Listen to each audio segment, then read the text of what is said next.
everybody. Let's welcome Dr. Jacquet. Here we are again. And thank you so much and thanks everyone for coming and participating. Yeah, it's great to see everybody back here again today. I think the book this week was really fascinating. I think, I'm assuming a lot of this probably for you all was maybe new. I don't know. I don't know, what history you all have read, but looking at this history of Black women's lives and Black women, how they shaped American democracy, really. And we don't very often hear about people like Nanny Helen Burroughs or Mary Church Terrell, or, we know a few names like Sojourner Truth or Harriet Tubman, but we don't hear about a lot of these women who are on the ground doing the work. And even beyond the women who, Joan spotlights, all the masses of women who are on the ground doing the work as well. So the way Joan set up the book is she was writing a history really using biography, right? So through these women's lives, you journey chronologically, and she puts together this story of how Black women won the vote, right? And as the title says, insisted on equality for all. So I hope that it was, you all learned a lot through reading this book, and I'm looking forward to this conversation. I thought maybe, as I said earlier, I have some slides and some posters from suffragists and anti-suffragists to share with you all. And so maybe just to get us started, after having read this book, we're very often told that in 1920, women got the right to vote. So having read this book, my question to you is, did women get the right to vote in 1920? And it is a trick question. So now that you've read the book, how would you answer that question? Has anybody actually ever read the 19th Amendment? Do you know what it actually says? Should we read it as a group? Because I have a slide of it. We're gonna read it. We're gonna let me open up my PowerPoint here. This is actually from a presentation that I did at the Ascension Parish Library back in November. Okay, so who wants to volunteer to read it out loud? Ashley, will you be our volunteer? Sure. The 19th Amendment. The right of citizens of the United States to vote shall not be denied or abridged by the United States or by any state on account of sex. Congress shall have power to enforce this article by appropriate legislation. Right. So what do you all notice about that first sentence? Don't worry about the second sentence. That's Congress and all good. What do y'all notice about the wording or the way that amendment is worded? Well, it doesn't say anything about all people. It's just based on sex. Okay, so it's based on sex, right? And the language, is it a positive? Does it say all women have the right to vote? Ashley's saying no. Why are you saying no, Ashley? It's simply saying that the right to vote cannot be abridged. So it's kind of phrased in the negative rather than the right of citizens, rather than saying all citizens have the right to vote regardless of sex. It says it shall not be denied or abridged on account of sex. That's right. So thinking about Timothy pointed out it's only about sex, and then Ashley's pointing out it's about that you can't deny somebody on account of sex, right? So it's written as a negative. It's not, it absolutely does not say all women have the right to vote, right? It says you can't deny somebody the vote on account of their sex. However, you can still deny it on account of many other things. And that's exactly what happened, right? So it doesn't say that all women automatically have the right to vote. That's kind of interesting, right? The way it's written that way, because it allows for voting to be denied and abridged to women on account of other reasons. So it's not written in a way that gives all women the right to vote. Do you all see what I'm saying? So it's really interesting because then women are going to be denied the right to vote, as you all read in Vanguard. So how is it that, and also, you know, another thing, and this is something else just like to quick fill in for y'all. Hold on, how do I jump my slides? Oops. Oh yeah, when I say not all women, so just a couple examples, right? So 1920, right, we get the 19th Amendment. We think everything is cool. Not so fast though. Native American women were not given the right to vote. In some states, not until 1948, because Native Americans were seen as wards of the state. So even though Native American women, technically we would think under the 19th Amendment, they'd get the right to vote because the 19th Amendment supposedly gave women the right to vote. Not Native American women because they were seen as wards of the state. The same thing we see in Puerto Rico, right? Puerto Rico, originally a US colony. Puerto Rican women were not given the right to vote unless they were literate. And that wasn't until 1929. And then you don't get universal women's suffrage until 1935. I mean, that's a full 15 years after the 19th Amendment. And then Southern Black women, as you all read about, well, tell me a little bit about what you all read about Southern Black women and their access to the vote. Were they able to vote in 1920, 21, 25, 1930? What happened there? Or I guess, why does it take until the Voting Rights Act of 1965 for Black women to actually be able to vote in the South? Because Black women were women, right? So under the 19th Amendment, shouldn't they be able to vote? What happens? Should we reopen the chat? Oops, hold on, y'all. Okay. So I'm trying to not answer so much this week because, you know, but nobody else is answering. It's all good, Timothy, bring it on. Well, you know, at that point, it didn't matter whether you were a woman or not. It just matters that you were Black and you weren't going to vote in the South. I mean, that's just how it was. It wasn't that you were a woman, it was that you were Black. So, Right.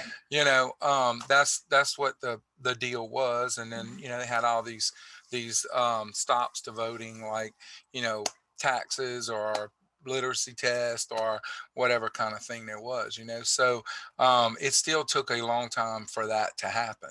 That's right. That's absolutely right. So all these kinds of methods of disfranchisement that we had seen in the late 19th century are still in effect after the 19th Amendment, right? So as Tim pointed out, do you go by Tim or Timothy, by the way?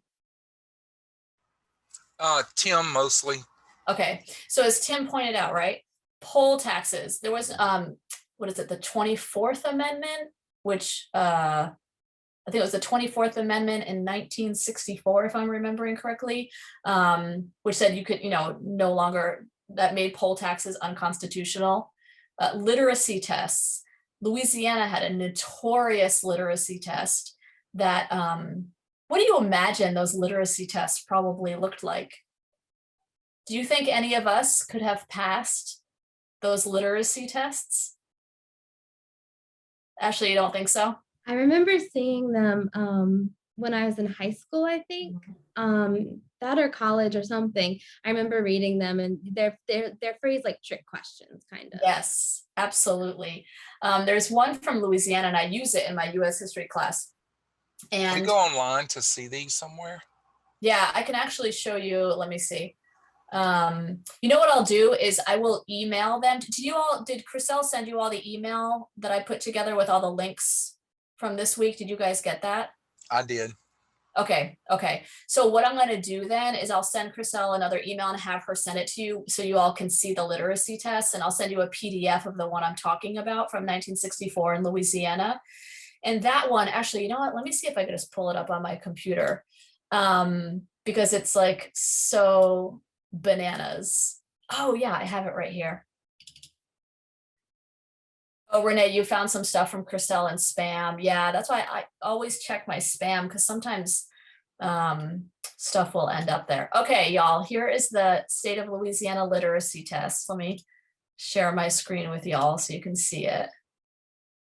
Okay, so I'll try to make this as large as possible. Can you guys see this okay? Yeah, okay.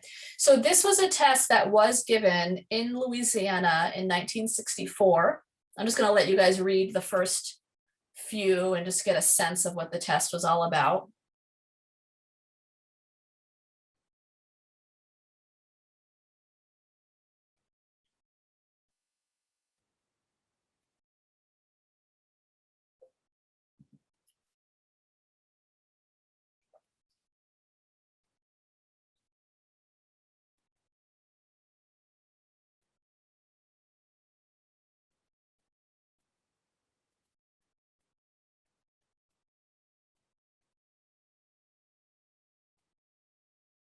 So what do y'all notice, either about the questions, about the directions? What stands out to y'all about this literacy test? It's just made to mess people up. That's all. They're not gonna, you know, it's just made to, it's like Ashley said, it's just trickery, you know. Yeah. Now, did they also, let me ask you this, did they also give this to people? I mean, of course, the people that were voting, they didn't, you know, they didn't have to do this, I'm sure, but only, they probably only gave this to blacks. But did they also give it to other people that they thought undesirable in their mind, that they didn't want to vote, you know, like maybe a certain bunch of people, maybe even white people that were from another area or something like that, and they wanted to go in and stop them from, you know, some kind of parish election or whatever? Yeah. I mean, do they have that kind of thing? Yeah, that's a really good question, Tim, and I'm glad you asked it. So when we think about voter disfranchisement in the South, we often think about how Black voters were disfranchised because that's the story, you know, that's the story that we know and that absolutely happened. And this test absolutely was given to Black voters. But something else, right, is, you know, history is a much more complicated than black and white, no pun intended, right? And so also, you know, elite whites also were very suspicious and hostile at various, you know, moments to poor whites.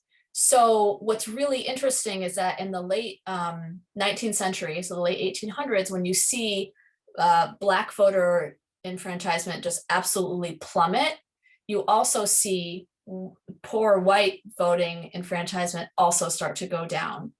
Because we want to be thinking about not just Southern history in terms of race, but also Southern history in terms of class. And you know, if the ruling white elite, they want to make sure, right, if the poor whites aren't going to have their interests in mind, right, they can also block those people from the polls. So that absolutely did happen. I don't know if this test in particular was given to poor whites. I think by the 1960s, you know, there was so much because of like white solidarity that you don't see that class division as much when it comes to voting, at least, right? But that's absolutely another vector when we're considering the history of the South, is looking at class alliances and allegiances and the contests, right, between upper class whites and lower class whites. And that's part of why when, you know, there were a few moments in American history when poor blacks and poor whites, I should say poor Black people and poor white people did, you know, organize together against the white elites. And that was extremely threatening and troubling for the ruling class, who then, you know, really used this rhetoric of white supremacy to get even poor white folks, you know, to go along with their interests, even though, you know, the interests of the white ruling class did not necessarily always align itself with folks who, you know, are working class or poor white folks. Does that make sense? Mhm. There was also another caste system, if you really want to think about it. In New Orleans, you had upper class blacks that were free blacks, you know, they were free people of color Yeah. as they went along. And some people say that that caste still is out there today in New Orleans. And of part, when you get to be part of organizations or something like that, that it is definitely still going on. And one of my friends, she was very aggravated not too long ago, something that had happened, and she's from New Orleans, and she was very aggravated because she said that she felt like the door she was knocking on, she was too dark for that door, so to speak. But it was other people of color that was doing it. You know what I mean? And it's like she says, you don't run away from any of this stuff, Tim. You just don't run away from it. You know. So yeah. And I'm so glad you point that out, because when we think about the devastation of white supremacy, part of that devastation is also, people internalize racism. And so you see what you're talking about, Tim, is colorism. Whereas, like light-skinned Blacks are seen as better, prettier, all the things. And even, within groups of people, that absolutely, and that's all about people internalizing white supremacy. Yeah, because the lighter, the better, right? I mean, it's absolutely devastating. yeah, but in the actual, what's really happens too, though, you find that years ago, maybe not so much now, but years ago, light skin got very, very bullied because of their light skin, not from whites, from darker Blacks. So yes, you had them looking up in a certain way, but from what I've read, you also see situations where they were bullied more because there was probably less of them, kind of thing. So that's really strange. And it's just like in this, in this book here, where they talk about how Black men, even Black men didn't want Black women to vote. Yeah. I'm like, you would think that, but things follow a certain line, and it doesn't matter. It's all the same sometimes, Yeah. No, I mean, my answer to that is the patriarchy is real. No, but I mean, it's fascinating, right? Because from our perspective, we're thinking, well, yeah, of course, like Black men should have been arm in arm with Black women and they should vote. But you really want to think about that really strong indoctrination about men and women and who men are and what they're supposed to be and who women are and who they're supposed to be, that whole kind of separate spheres that emerges out of the white middle class really in the 19th century.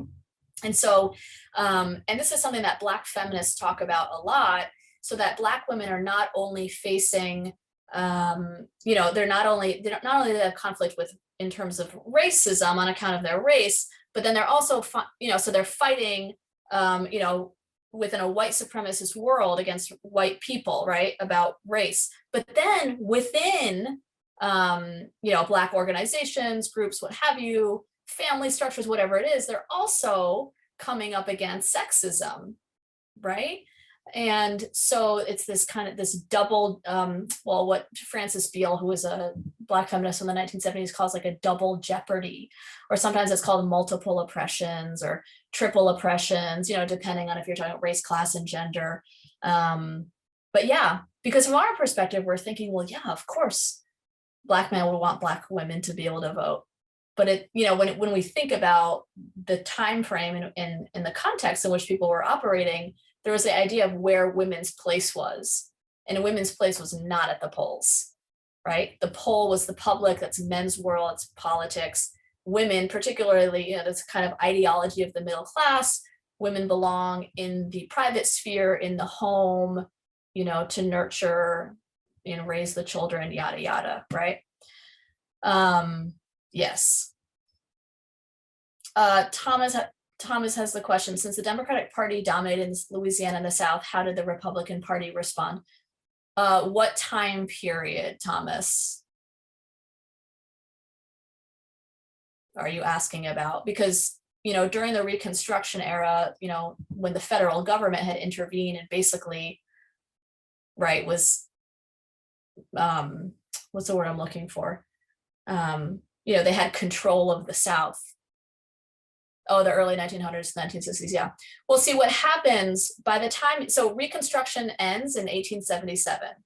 And what that means is the feds leave the South. We return to, state rule in the South. And the Democratic Party, the Republican Party is essentially pushed out of the South. So the South is entirely Democratic. Or those are the folks who have power, right? And of course, the Democratic and the Republican Party changed very dramatically over time, right? I mean, Lincoln's Republican Party is not Trump's Republican Party. I I mean, Reagan's Republican Party is not Trump's Republican Party, but also like FDR's Democratic Party is not Biden's Democratic Party, right? I mean, the parties changed so dramatically over time.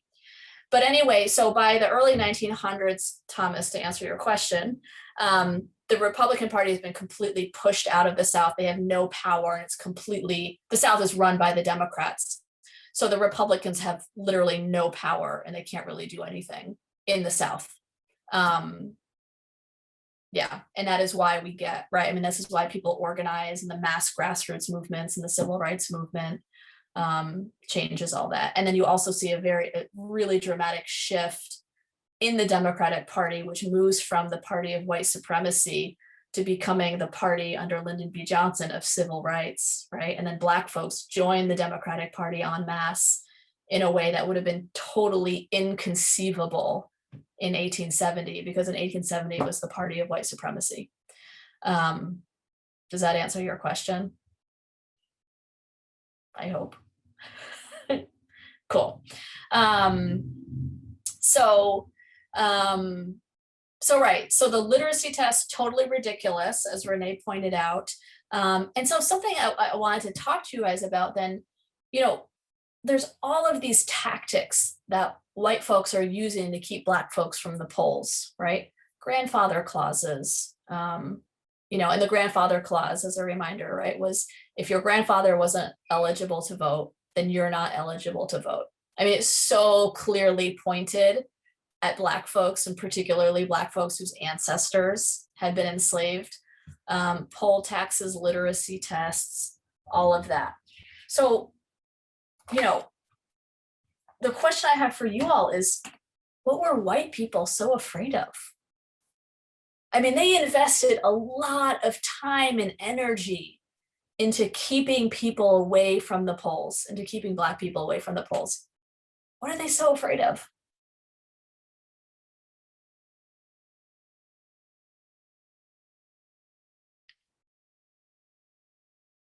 What are they so afraid of in 1880 and 1890 and 1900 and 1910 up through 1960? What are they so afraid of, y'all?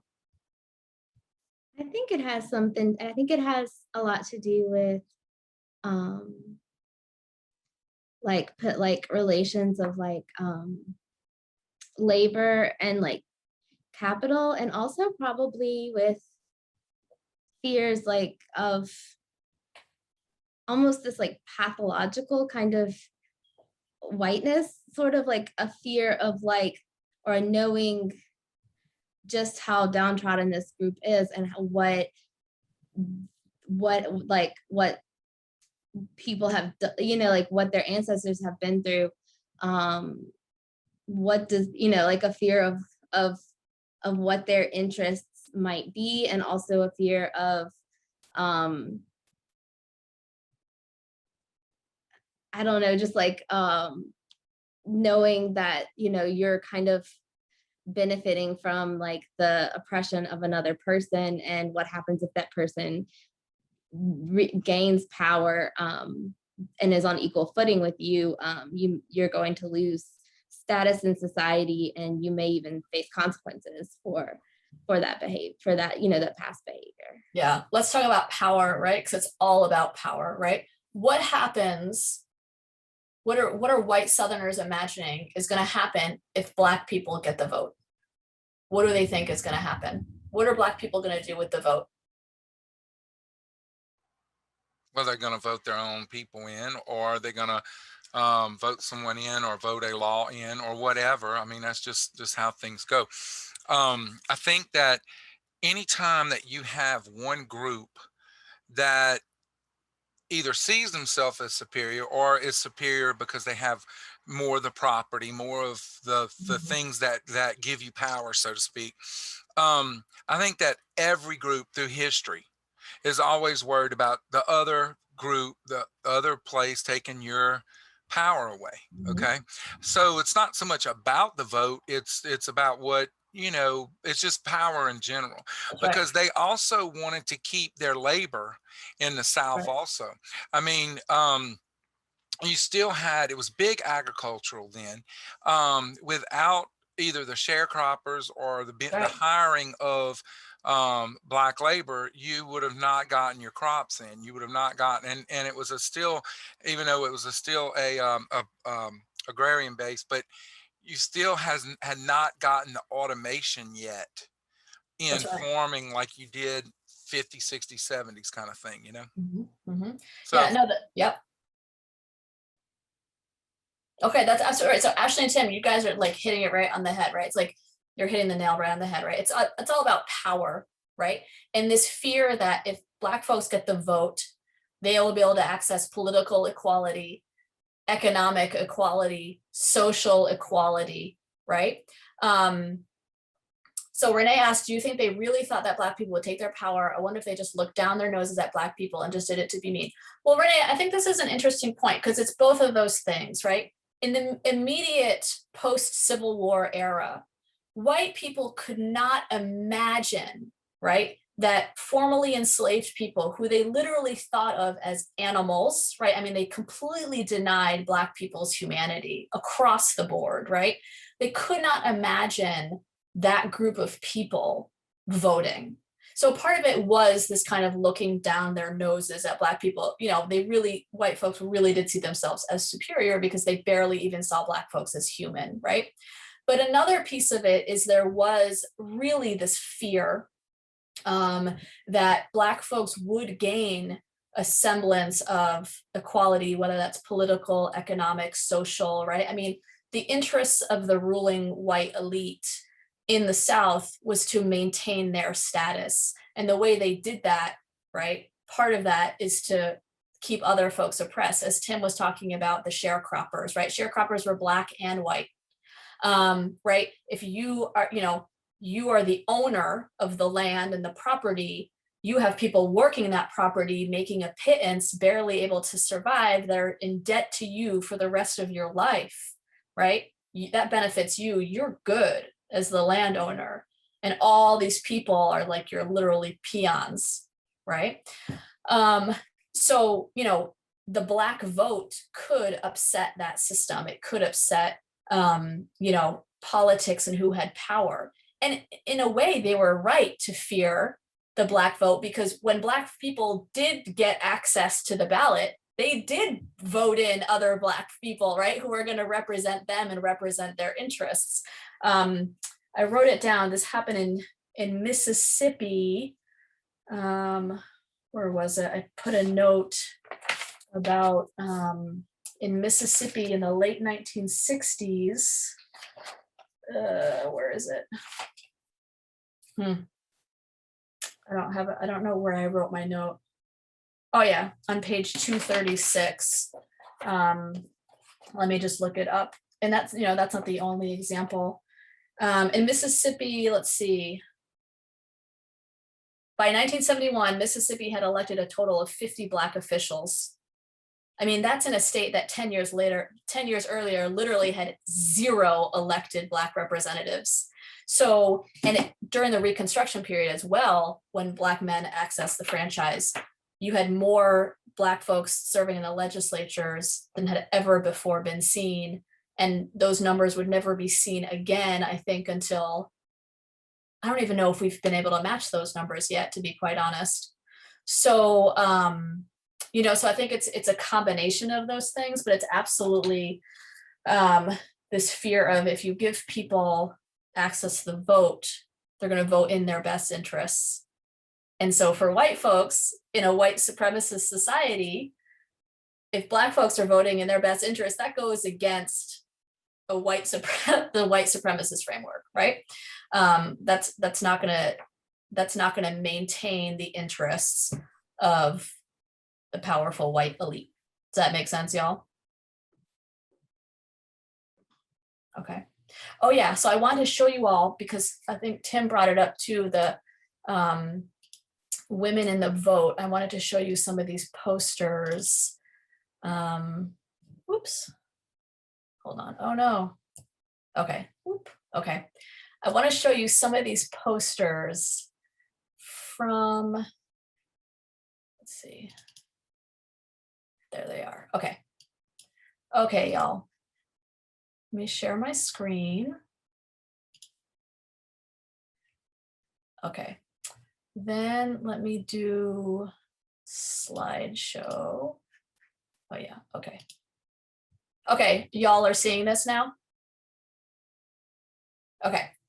So something that's really interesting when you look at the history of suffrage is the way that the idea that women belong in the home gets used as an argument both for suffrage and also against suffrage. So the first one on the left, why women want the vote, they're citizens. That's kind of more focused on an equal rights kind of argument. This one on the right is saying that the place of woman is in the home, right? So it's not challenging gender roles, but what it's arguing is that she needs the vote to keep the home clean, to keep the food wholesome, to, properly take care of children's health, and all of these things. So it's a really interesting twist on women in the home, right? Because at the time, let me see, I think I have, oh no, those are my white supremacy posters, which are also very good. Hold on, y'all, I have other ones. Let's see, where are my suffrage posters? I had other really good ones. Let me stop sharing my screen for a second and see if I can dig those out.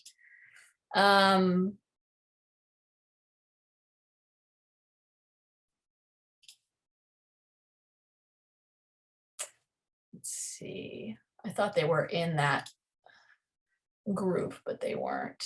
So women's suffrage posters, maybe they're in here.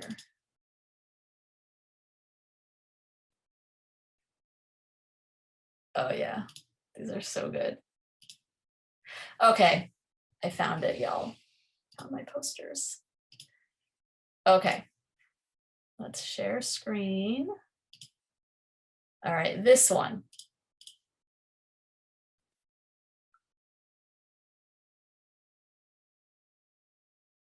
So on the left, you have the Votes for Women poster. The written note says back sometime this evening.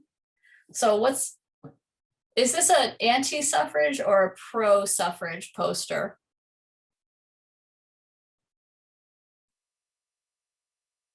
What do you all see happening in this image here?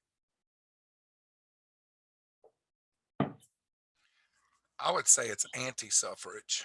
Yeah, and you would be correct. So why do you think it's anti? Well, the stuff on the left's cool. That's no problem, right? It's the stuff on the right. It looks like the baby's abandoned. The little girl with the doll is crying, probably because mama's not home, and dad is pissed off. I mean, look at his face. Okay, so I would say, okay, guys, yeah, y'all thinking about voting so that women can get the vote, but this is what's going to happen in your home when you do. That's right. That's exactly what this poster is trying to say, right? Because the idea is we have this balance in the world. Men work, they're in the public sphere. Women stay out of politics, they're at home, they're in the domestic sphere. Look what happens, right? So clearly the woman is a supporter of suffrage. She's gone. She's probably at a Votes for Women meeting, right? She's left the home. What happens? The entire house is in total disarray, right? As Tim, you said, the baby is on the floor, the little girl is crying, dad's come home from work, where's dinner, right? So the messaging is, if you give women the right to vote, home is going to fall apart. And if home falls apart, our entire society falls apart, right? Here's another good one for you guys. Oh wait, that's my white supremacy. We'll get there.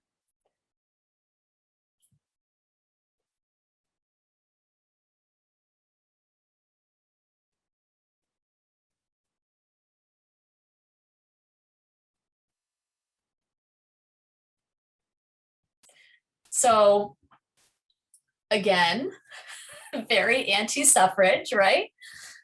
You have, the hen with her Votes for Women sash, which, by the way, Miss America pageant begins, I think, in 1921.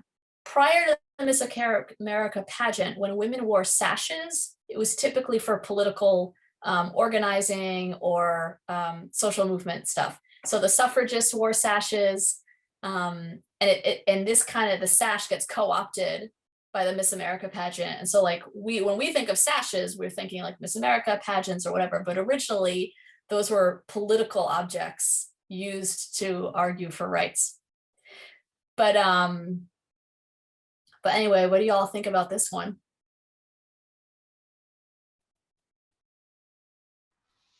Well, it's not something that you can just glance at. It's something that you're really going to have to read. So it is different in that respect.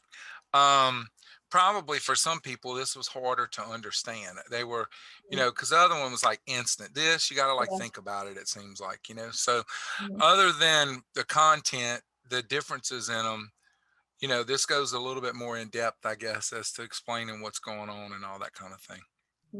Yeah, and it's using the kind of like all this sexist ideas and beliefs about where women belong too, right? I mean, like the hen pecking, organized female nagging forever, right? I mean, you have to read it to get the message, but even the image, right? You see the hen is off to the meeting, and then the rooster and the eggs are abandoned. So it's a similar message in that, you know, the home is abandoned. And what I think is amazing here too, right? I mean, like, these people don't mince words. I mean, they're very out in the open about this. And like, even here, like American Pep, which was the result of oops, my bad. Sorry, you guys. Which was the result of a masculine dominated country will soon be a thing of the past, right? I mean, you know, the collapse of male ascendancy in this country. I mean, they're not at this time, they're not trying to pretend like they don't believe in, you know, women's inferiority. Like they're very out in the open about it, and they say it in a way that might kind of surprise us today. I wonder which one was more effective. Yeah, I mean, I think that I guess it depends. Like if you're, you know, reading, like if this was in a magazine, right, where people were sitting and reading, if the other one was more of like a broadside post, you know, but I mean, they're both, right? You have these Dr. William J. Hickson, right? I mean, they're both using authority and, I think, sorry. Yeah, go ahead. I think this one is a little bit more, like in the other one, he seemed a little bit just more despairing, whereas in this one, it plays a lot more, both in the text of the doctor, whatever, from Chicago University, and in just the image and the cartoon itself. It plays on like male fears of, you know, having to do what they've made women do for millennia at this point, you know, like it's kind of like, it plays on that anxiety more. And what do y'all notice about who made this poster? Who distributed this poster?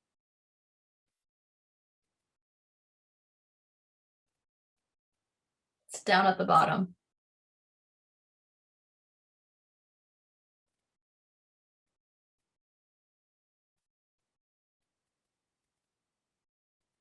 Is it Men Against the Vote?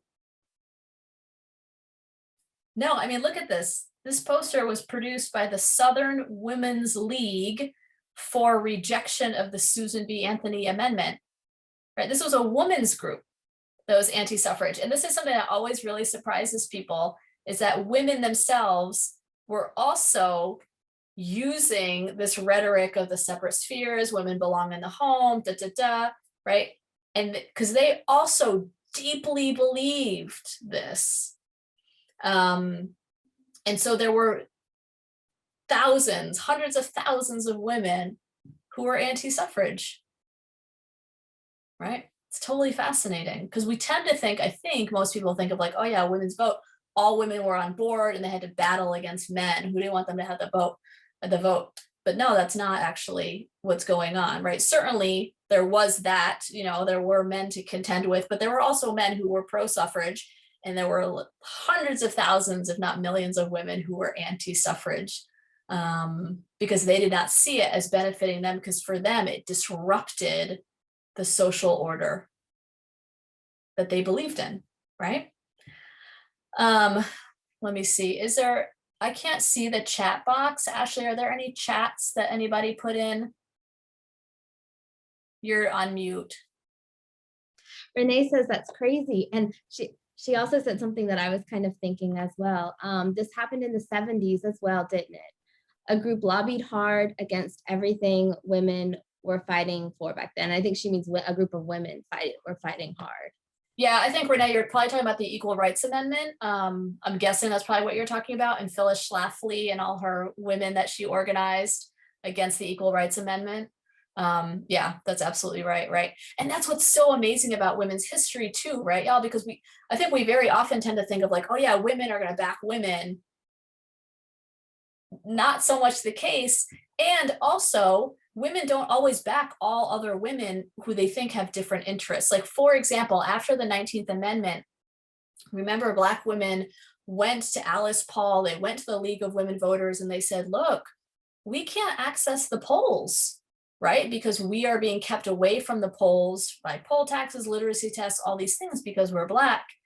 And the white women suffragists said, well, that's a race issue. That's not a gender issue. As if you could separate those two things. So, that's another clear example of like, women, this kind of idea of like a sisterhood or all women united gets very, very contentious and complicated. Even amongst women who seem to have similar interests, but particularly, right, women who are coming from, different groups or have different social identities or social locations. So that happens a lot in terms of white women not supporting Black women. You see that historically, and you saw that in Vanguard as well, right? So yeah, Ashley, just keep your eye on the chat for me, if you will, just because I can't see the chat while I'm doing this. Okay, so I also want to show you guys the posters about the suffrage and the white supremacy. So another major argument, both for and against suffrage, women's suffrage, was the maintenance of white supremacy. And so folks who were pro women's suffrage, this is in the South, this is those folks who are pro women's suffrage were arguing, look, if you give women the right to vote, and they're really talking about white women here, then we can maintain the power of the Democratic Party, again, the party of white supremacy at that time, and white supremacy will be maintained, right? The people who are anti-women's suffrage were saying, if you give women the right to vote, it's going to reopen up this whole question of Black folks, men and women voting, and it's going to threaten white supremacy. So preserving white supremacy is used both by the pro-suffrage people and the anti-suffrage people. It's completely fascinating. So let me show you guys a poster. Is this good? Do you guys like looking at these posters? And we'll go back to the book in a minute, but I find these things completely fascinating. Okay, so this is pro-woman suffrage. So I'll give you guys a second to read that. Renee says, yes, I love this. Okay, good. I love sharing my primary sources.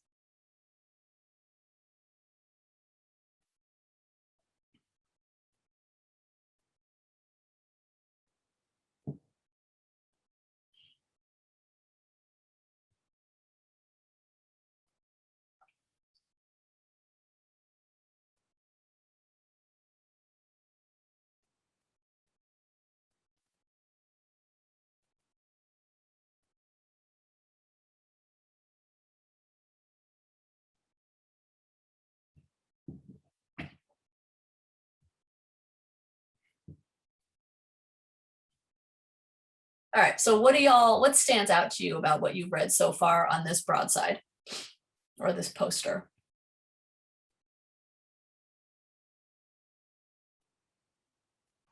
It's kind of ironic that it comes from the Equal Suffrage Association of North Carolina, Raleigh.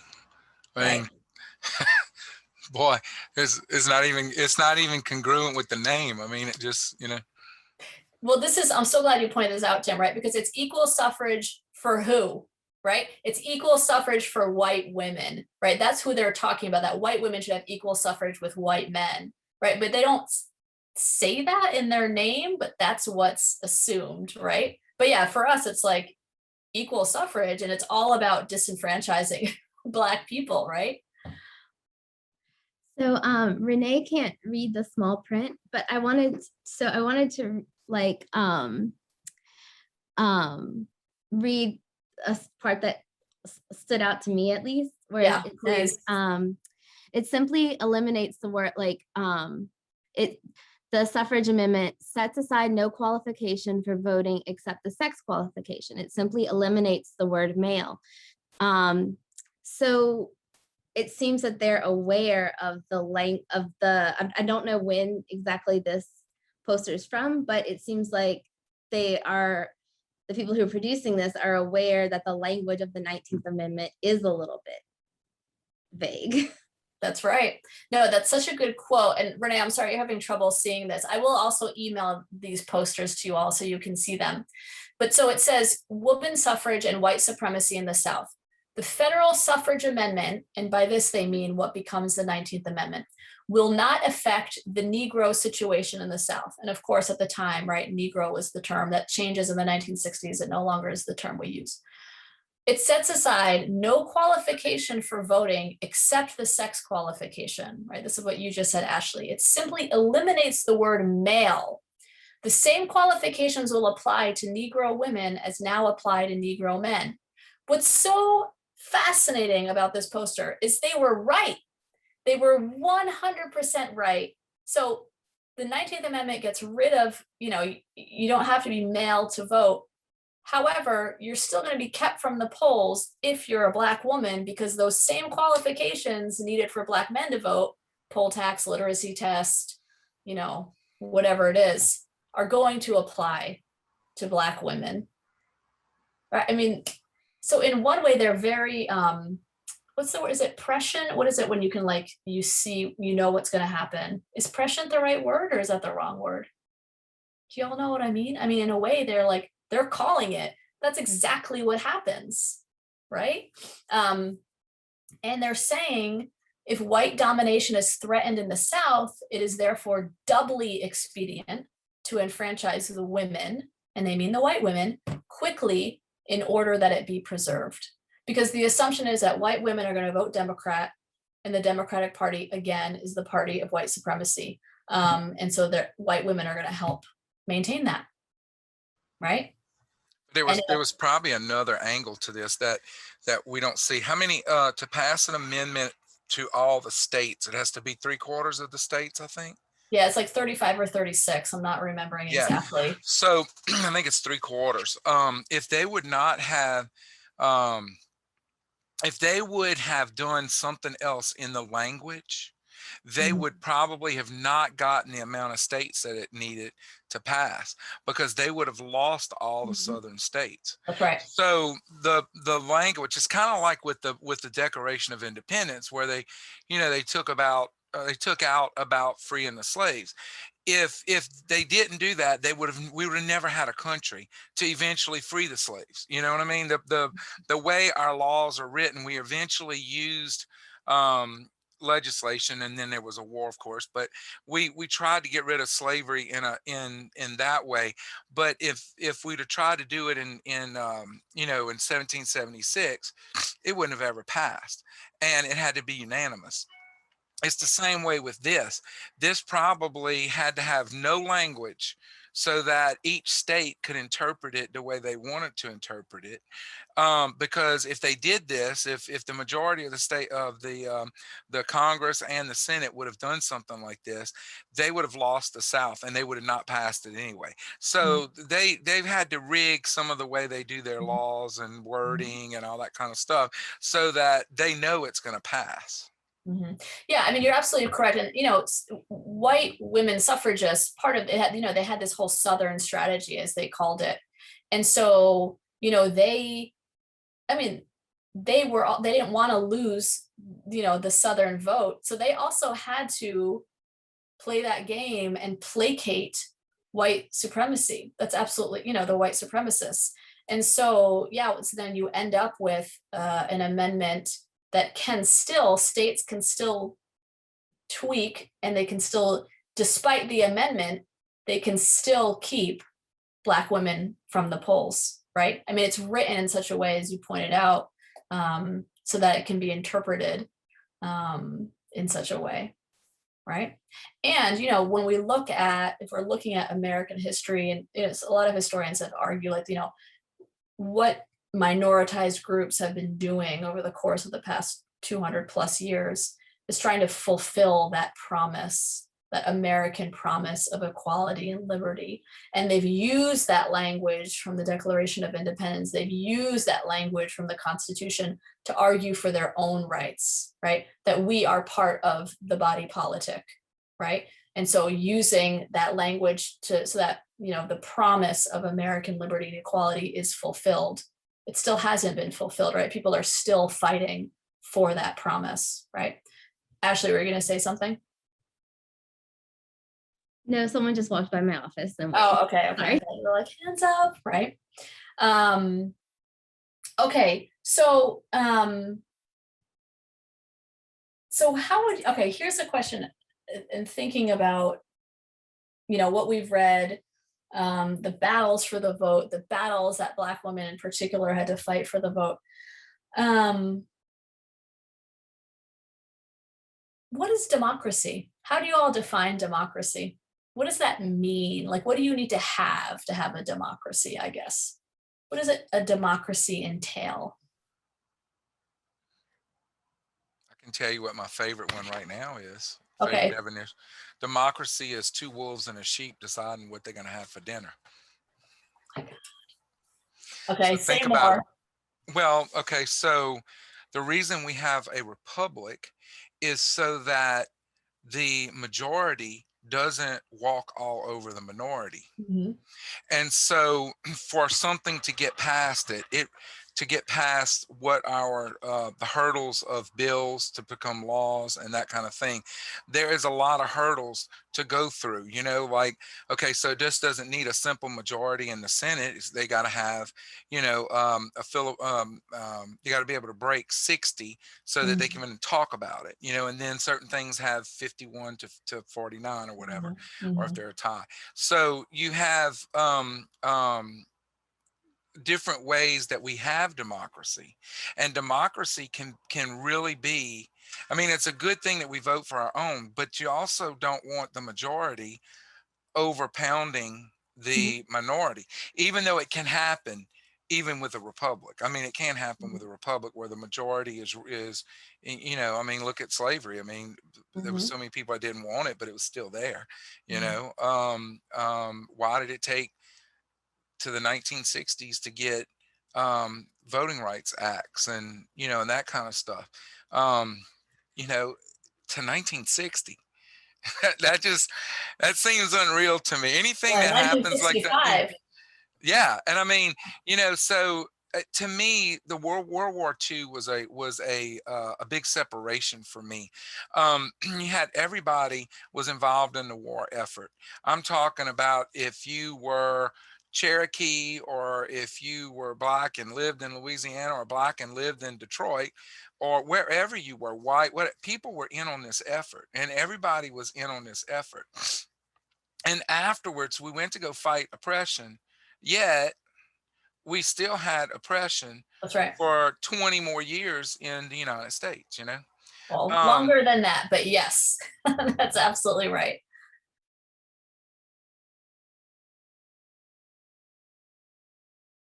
Oh, I thought are you going to keep talking, Tim? Well, anything, I mean, I was done. I thought I said enough.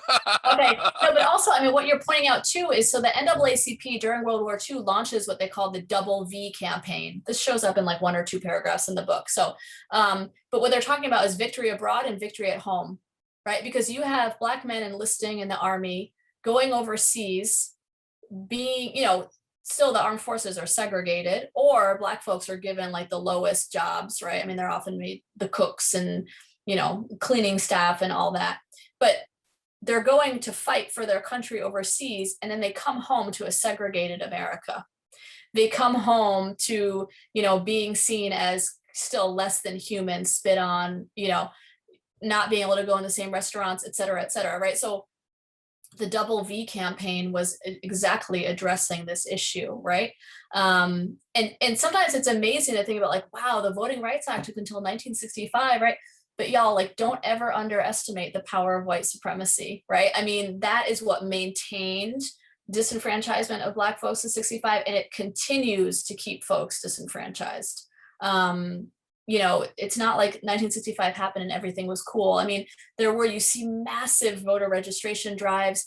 You know, in 1940, only, let's see, what's the statistic from the book? Only 3% of Black Southerners were registered to vote.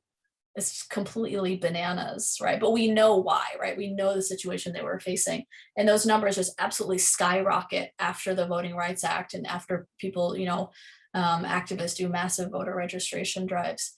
But the Voting Rights Act, I mean, no, to say it doesn't exist is not true. It still exists. But the Voting Rights Act was totally gutted in 2016. So it's not enforceable anymore. And this is something that we'll actually talk about in 2 weeks when we get to the book, One Person, No Vote. The Voting Rights Act gets gutted and voter disfranchisement, you see, goes through the roof. And it's really interesting, right? Because we're thinking about what is a democracy. And we think of America, the United States, as a democracy. But at the same time, there's this very uneasy history of the vote. And even in today, right, efforts to disfranchise people. And so I really want us to grapple with this idea of democracy and what does that mean? And what is our version of democracy? What has it looked like? What does it look like? Is voting essential to a true democracy?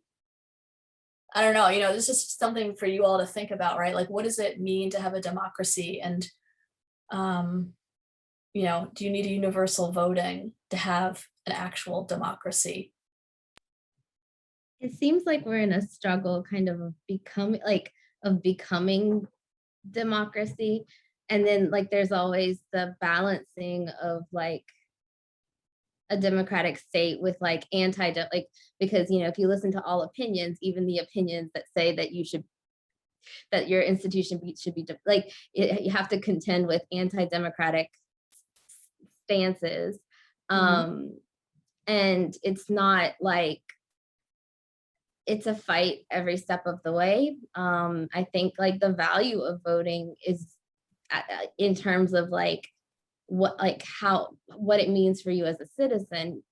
Like the power of it is really demonstrated in just how hard people have fought and are still fighting against allowing certain people the vote, which doesn't mean, of course, like, even if everyone has the vote, there's still human rights violations that can occur because of, minorities being oppressed by majorities. But I think like if it has to do with our representation, I think voting is a really powerful part of it. Cool. So I'll give you an example of something now, or that just happened a couple of years ago. They were in our parish, in Ascension Parish, they were trying to move the parish president from an elected position to an appointed position by the board. And one of the things, and I knew some people that was for it, and I'm like, to me, I was not for that.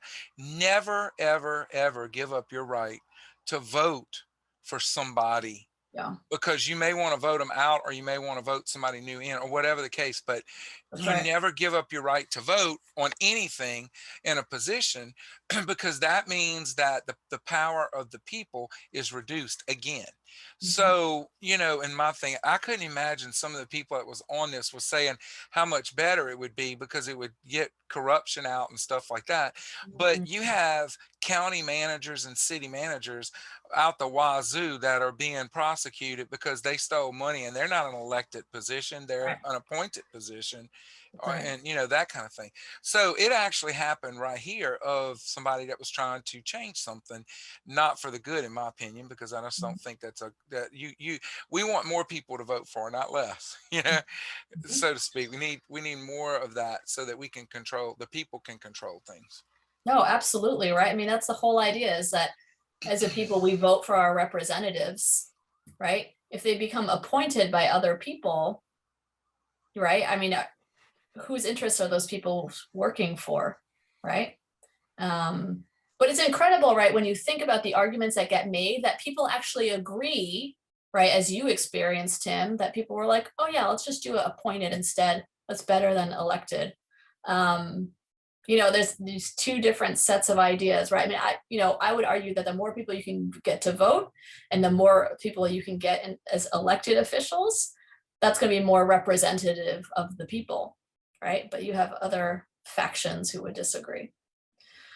Okay, Thomas had a question. I'd be curious about elite Democratic liberal guilt from 45 to 65. How did the inner councils justify their actions to suppress Black Americans? Well, so this is interesting because the Democrats, certainly Southern Democrats, did not consider themselves liberal by any stretch of the imagination in between 45 and 65. So the party is really quite varied depending on what part of the country you're in, right? And whose interests that they're aligned with. But, Johnson was, Kennedy has started the work of civil rights and civil rights legislation. Johnson was finishing what Kennedy has started. But it's a good question. But I think because the Democratic Party was so varied in their approaches and their beliefs during that time period, and like how people align themselves, and what you see actually is as the Democratic Party becomes the party of civil rights, all of those folks who were anti-civil rights in the Democratic, who had been Democrats, but they were anti-civil rights, those folks move into the Republican Party. And then the Republican Party goes through this major transformation during the 1970s with the rise of evangelical Christianity and the rise of the new right. And so the Republican Party is completely transformed, both by, the movement of basically white supremacist Democrats into the Republican Party, and then also the rise of the new right. So you really, when you're looking at the political parties, 1945 to 1980 are like totally fascinating. I mean, even back to FDR, just like the way the parties shift and change over that time period is totally, totally fascinating, I think. Yeah. Okay. Other questions or things that you all wanted to bring up from the reading? I know we've kind of gone all over the place. Was there anything in particular about the reading in Black women's struggle for suffrage that you all wanted to talk about? We have about 15 minutes left, right? Because we're sticking to our 7:30 time. I found it really, and I it's not something I'm totally unfamiliar with, having read the Combahee River Collective and like This Bridge Called My Back and Sister Outsider, but just like going back even to the the early-ish 1800s, just how much like every time there was a setback, even within African American world or women's rights world, it was Black women who were expected to like let the other person, when Reconstruction started to fail and they had the backlash to their increased participation in church and politics, and it became like let the men get their self-esteem back, let them be men. And it's kind of like that, which that goes into like gender roles, and like Absolutely Black women can kind of see like the kind of like, if you have, which obviously Black women did not have the power, like any power that white women had under slavery, and even were in danger in the North, and then in Jim Crow were in danger. But they kind of didn't have the perspective of white women of this kind of like gilded cage or whatever of like femininity. But if you have never been in that, do you really want to go to that? Like, if you know what it's like to be active in your community, and yet like at every turn, the women's movement is like, you can march with us, but like, maybe don't march with us, or like the, you know. Yeah, well, exactly. In 1913 with that suffrage parade, that was the fear, is that if Black women marched, you know, if they integrated the parade, then that's going to offend the Southern white suffragists, right? But this is exactly right. Black women are always being asked to set their needs aside. So within movements for racial justice, there's a focus on racial justice as it connects to men, right? And then in women's movements or movements for gender justice, it's gender justice as it connects to white women, right? And so Black women are left, right, in kind of, you know, in the cracks. I mean, historians and Black feminist scholars have used different language for this, right? At the margins, in the cracks, because they meet at this intersection, right? Where, you know, within like the Black freedom movement, their needs as women are not seen as racial justice issues because it's about their needs as women. So it's about sex. Within the women's movement, their needs as Black women are not seen as women's issues because it's about their race. So they're always at the margins. And they've always, and that, you know, and as you see with Vanguard, they've always organized and fought back, right, against that. And I found it really striking, and because it made me really angry, of course, like whenever I read something and get emotional, but I found it really striking too that like, because of that like marginality, it seemed like a lot of the voting activists, not just voting activists, but the, you know, all of the activists for racial justice and women's rights, like it almost made me kind of like, maybe like Black women was too small of a class to kind of focus all of their energy, but they seem to have a really broad vision for who should be involved, and like not really willing to, I guess, not really willing to totally put aside any part of their kind of identity as, you know, as like a lived experience, like not really willing to throw Black men or white women kind of under the bus completely. Oh, yeah. Well, that's the other thing, right? Black women are like, well, we're not just race people. We're not just gendered people. We're both of those things at the same time, right? The same way, like I am a white woman, like my experience as a woman is fully informed by the fact that I am white, right? And my experience as a white person in the world is also fully informed by the fact that I exist as a woman. I mean, those things are so intertwined and they can't be separated. And so even if you're looking at the women's liberation movement, women's issues, if they're being defined by a white middle-class majority, then they're not going to actually be speaking to the issues that, let's say, Black middle-class women are dealing with, or Black poor or working class women are dealing with, because the woman's issue has been defined as what white middle-class women need, right? Same way with civil rights organizing, right?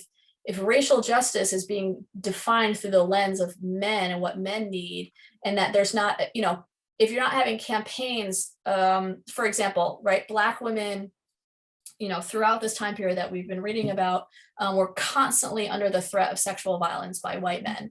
I mean, that is a consistent thread throughout United States history, both when Black women were enslaved and in freedom.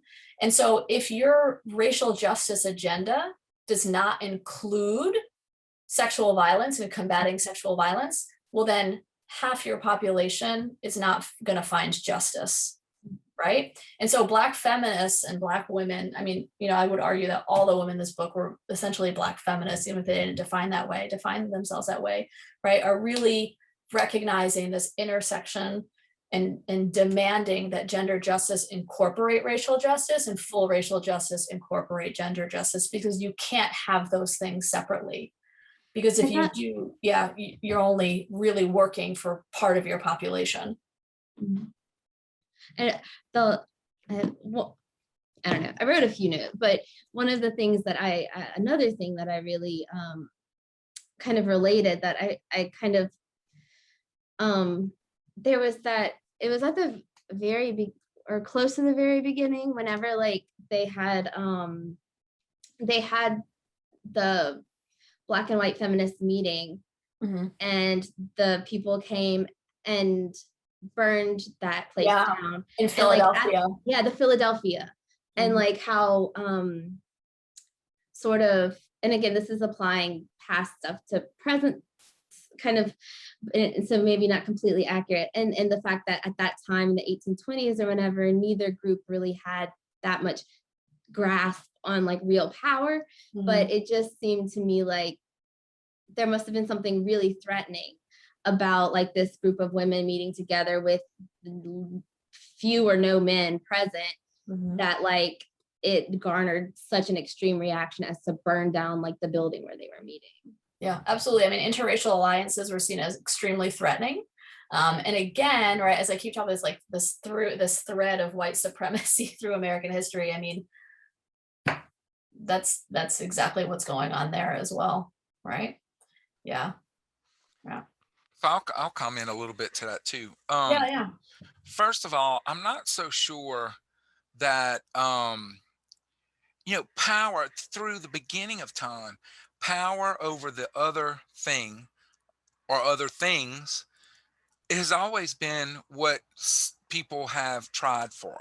You see it every day today, but you see it especially if you go back and read anything in history, you will see that people were very push their power on others, so to speak. Okay. And in a way, I guess when you're when you're in a state where you're naked and everybody else is naked and you clubbing this little animal because that's what you got to eat, there ain't nothing else, before civilization started of any sort, that I guess that's where you get that from, because you're kind of like, okay, this has got to be my territory and what's in it is finite, and I got to keep the power to keep my resources, so to speak, I think. But if you look over the ages, boy, people have been barbaric to each other. Okay. On every level. And it doesn't matter, it didn't matter what the race was, or same race for that matter. But ideas also, of race have also changed dramatically over time. So that's also something to keep in mind. But also, you hear about, okay, so like we talk about women's rights. What was really funny is read about Cleopatra and read about women's rights. Okay. That woman was very powerful to the point where she was barbaric to others. Okay. And she killed her brother and, all kinds of other stuff. So, you look at this and you think people that can who think that they can grab the power will go for it. Okay. Sometimes they don't even know they're going for it. I think it's just so second nature as the way we came up that they will go to grab power because they're thinking there might be a vacuum, or they may not be thinking at all. It's just something to grab. It's something to do. It's you need more, it's almost kind of like watching a male animal out in the wild. Okay. This is their territory. Ain't nothing else going to come around it. It's something that's been instilled, I think, in everybody. So it's kind of like it's hard to shake that out of something that I think is so innate. And because we've seen it for so many, every century had somebody vying to get more power, to get more land, to get more money, to get more of everything. And they were barbaric in doing it. And, it's just now we start to maybe get to some true civilization. I'm not sure, but, I don't know. We'll see. I mean, look at what's happening with the Chinese and these people that they have in concentration camps. I mean, some people say, well, it's not as bad as what the Nazis did. I'm like, it don't matter if it's as bad as what the Nazis did. They're still not free of movement. And of themselves. So, power over everything else. Yeah, it's an interesting question to think about. Like, are we innately, right? I mean, thinking about like, what is the human condition innately, right? Do we, by nature, whatever that means, across all these different historical contexts and geographies and is there, like, what is it, like, what does that even mean to want power? Like, what does that look like? Like, we know what that means, like in a capitalist context. What does it look like in a different kind of context, right? I mean, these are questions that we can just think about. Is this part of the human condition that somebody always has to, try to be superior to another group? I don't know, right? I also want to think about, I want y'all to think about like the hierarchies that created, right? Why is it that there's like, we kind of just assume like, oh, well, yeah, male and female are just different. So of course that's a hierarchy that's just created. But why, right? Racial classifications, those have changed so dramatically over time, y'all. Like, in the late 19th century, people that you and I would look at and say were white were not seen as white, right? Italians, the Irish, they were seen as a different classification. They were lesser than the quote unquote white Anglo-Saxon, right? Jewish folks were not white. Even our, like, the idea that we had, mixed race people, quadroons, octoroons, right? So those are people of mixed race that had like a quarter Black blood or an eighth Black blood. Those are racial categories that don't exist anymore. So thinking about those hierarchies that get created, rich over poor, all of those things, where do those come from? And why? Why do we have these hierarchies, and how do they look different at different moments in time, right? I'm always very wary, I will say, Tim, of anything from the beginning of time. I always say, careful, because I don't think you can say anything since existed or has been a constant since the beginning of time, except for, let's see, the sun in the sky. No, because even then, maybe before the sun existed. But anyway, always be careful of the beginning of time, because things have changed so much. But you pose some really interesting questions into thinking about, how we organize ourselves as humans in societies, and these hierarchies that get created based on what and why, right? I mean, we could have just as easily created a hierarchy based on eye color, and it would have been naturalized and seen as normal and natural, right? That everybody with blue eyes is superior to everybody with brown eyes or any other color eye, but that was not the hierarchy that was created. Other things were chosen to differentiate us. And like, why do those things get chosen? Is it after people have already figured out how to oppress a particular group? I don't know. So it's good questions to think about, y'all. So I'll add to that. I'm going to say, in this case, I think my deal on this is probably right, because when the first three people were gathered up, and one of them looked at the other one thinking, I want what he's got, and went over there and took it, or tried to take it, and I think that I think it was one of the earliest feelings is jealousy and envy, and I'm going to get what I want to be more powerful, even if they didn't think of it like that. They just, Yeah.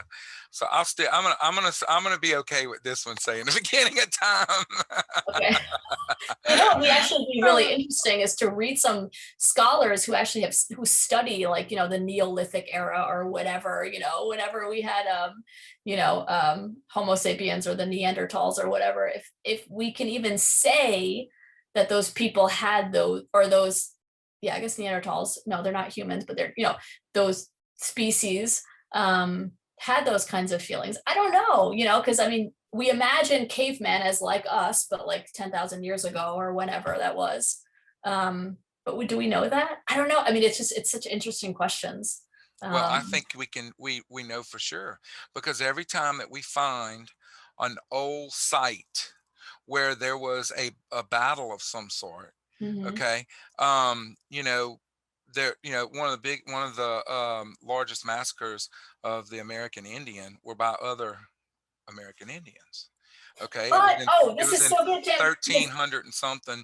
Yeah. So But they if we don't go back, understand themselves as American Indians, right? The Europeans create the American Indian, right? Before Europeans show up, these are all just different tribes of people who don't see themselves as the same, right? Mhm, Do you see what I mhm, mean? Anyway, right. sorry, keep going. Well, no, I mean, so someone said that who brought slavery and um, everything to to North America, and I'm like, Native Americans did. because they were the first to enslave other people here. Okay. And they would go and raid another, whatever. And has happened forever and ever and ever. But every time they unearthed some kind of thing where they saw where there was a battle and there's, clubs and or a tree limb in somebody's head or whatever, they've noticed that, I mean, wars usually happen because of power.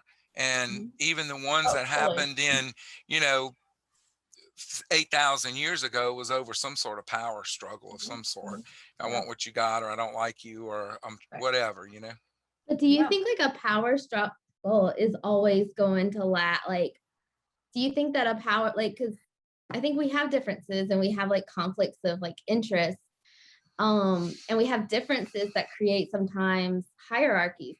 But do you think that they're like, that things like a conflict, a war, like inevitably is going to lead to like long-term oppression and subjugation? Because like when you talk about slavery, like indigenous Americans did have enslaved people, as did people all over the world, but chattel slavery became like a totally different phenomenon where you could Correct. never get free. And so Correct. like, is it all like, I don't know, because this is something I talk with my dad about a lot, about whether or not, because I'm a little more optimistic and he's a little more pessimistic, but like, I don't know if we're destined for like, or if forever and always it's always been a difference, and then or conflict of interest has to result in domination. Yeah. Like, can you have difference or even a conflict of interest that doesn't result in that over a long period of time? I don't know. I also appreciate you talking about the differences between slavery, right? I mean, certainly there's slavery in the Americas before there are the Americas. You have slavery in Africa, you have slavery in Europe, but it looks very different. And this is what's interesting if we're studying slavery and what it looked like and how it changes over time. It's important to know recognize those differences. But y'all, I do want to be aware of the time. We have gone past time. It is 7:35. And as much as I love this conversation, I do want to be respectful of people's time. And so Thomas just piped in on the chat. Yeah, my reading of history, conflict and the will to dominate another group has been continuous across the ages on every continent. Oh yeah, I mean, you absolutely see that, like within Europe, within Asia, within all the continents, right? That also then get created, and how we understand those different groups, and right, yeah. Okay, but just a few things to wrap up. Number one, I have very much enjoyed this conversation tonight. I appreciate all of you for contributing. Tim, you do not talk too much, so please continue to talk. Thomas, I hope you get a speaker for next week. Renee, we always love having you on the chat. I hope you can get access to a speaker at some point. It would be fun to hear your voice. Next week, we're going to continue our conversation of democracy and what democracy means. We're going to be looking at Manza and Ugin's Locked Out, Felon Disenfranchisement and American Democracy. So we'll be taking on the carceral state, the carceral system, looking at voting rights for people who are incarcerated, particularly those with felony offenses. So I'm excited for a good conversation next week.